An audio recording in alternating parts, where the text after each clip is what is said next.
কলকাতায় শুরু হয়েছে প্রবল বৃষ্টি। এই মুহূর্তে শহরের ছবি এবং আলিপুর আবহাওয়া দপ্তরের পূর্বাভাস জানতে সরাসরি কথা বলে নেব। প্রতিনিধি ঝিলম করঞ্জাই আমাদের সঙ্গে রয়েছেন। ঝিলম, কি জানতে পারছো এবং কি দেখতে পাচ্ছ? একদমই, আমি রয়েছি এনআরএস হাসপাতালের ওখানে। দেখতে পাচ্ছ প্রবল বৃষ্টি হচ্ছে এখানে, এবং এর পাশাপাশি আলিপুর আবহাওয়া দপ্তর সূত্রে যেটা বলা হয়েছে যে আগামী 2 ঘন্টা কলকাতা, উত্তর দক্ষিণ 24 পরগনা, হাওড়া এই সমস্ত জায়গায় কমলা সতর্কতা দেওয়া হয়েছে। তারা বলা হচ্ছে যে তীব্র বৃষ্টি হবে এবং ঝোড়ো হাওয়া দেবে। 40 থেকে 50 কিলোমিটার গতিবেগে ঝোড়ো হাওয়া দেবে, বজ্রপাত হবে এবং সাধারণ মানুষকে বাইরে না বেরোতে বলা হচ্ছে এবং পাকা বাড়ির ভেতরে তলায় থাকতে বলা হচ্ছে, তারা যেন রাস্তাঘাটে না বেরোয়।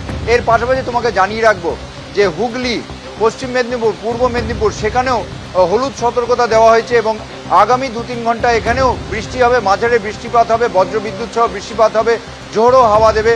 30 থেকে 40 কিলোমিটার গতিবেগে কোনো জায়গায় ঝোড়ো হাওয়া দেবে এবং কোনো জায়গায় 40 থেকে 50 কিলোমিটার গতিবেগে ঝোড়ো হাওয়া দেবে। অর্থাৎ দক্ষিণবঙ্গে বেশ কিছু জেলাতে এই আগামী 2-3 ঘন্টা এই বৃষ্টিপাত হবে, বজ্রবিদ্যুৎ সহ বৃষ্টিপাত হবে, তীব্র বৃষ্টি হবে কিছু কিছু জায়গায় এবং 40 থেকে 50 কিলোমিটার গতিবেগে ঝোড়ো হাওয়া বইবে।